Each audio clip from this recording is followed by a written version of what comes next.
Kepergian artis Serbabitsa Dorce Gamalama masih menyisakan berupa polemik harta warisan mendiang antara anak angkat dan keluarga Dorce Gamalama. Keponakan mendiang Dorce Gamalama, Mimi Artati, mengatakan polemik warisan Dorce Gamalama antara pihaknya dengan anak angkat sang artis belum menemukan titik terang. Beredar kabar kemunculan keluarga kandung Dorce Gamalama hanya untuk mendapat harta warisan. Namun, Mimi Artati menepis dan tidak terima dengan kabar itu. Mengutip dari kanal YouTube Star Pro Indonesia Jumat lalu, Mimi Artati juga menyayangkan dengan kabar yang beredar yang menuduh keluarga kandung Dorce Gamalama dituduh baru muncul ketika sang presenter sakit. Menurutnya, pihak anak angkat yang baru ada ketika kondisi artis multitalenta itu telah masuk masa koma.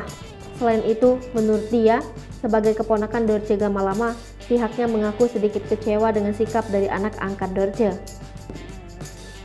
Pasalnya, anak angkat Dorce terus melempar tudingan yang tidak benar kepada keluarga kandung Dorce Gamalama. Dia menuturkan niatan baik dari pihaknya untuk melanjutkan komunikasi terkait warisan pun seperti dipersulit oleh anak angkat artis kelahiran Solok, Sumatera Barat itu. Ketika keluarga kandung Dorce Gamalama ingin menjalin komunikasi, anak angkat sang artis langsung didampingi pengacara serta mengaku memiliki surat wasiat dari Dorce Gamalama. Bahkan menurutnya dokumen penting lainnya dipegang anak angkat sang artis. Mimi Artati mengatakan seharusnya pihak anak angkat lebih sering lagi berkomunikasi dengan keluarga kandung serta tak mengambil langkah sepihak.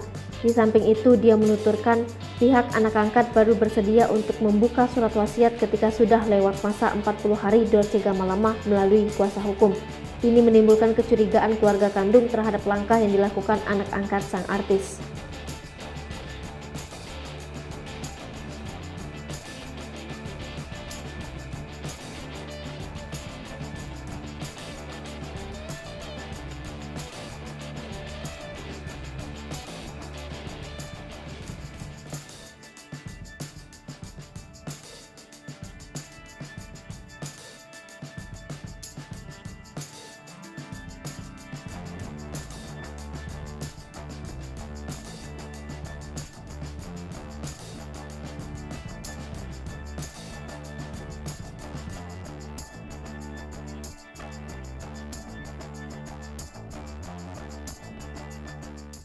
Hai pemirsa Sri Popo TV, jangan lupa komen, like, dan subscribe, serta tonton terus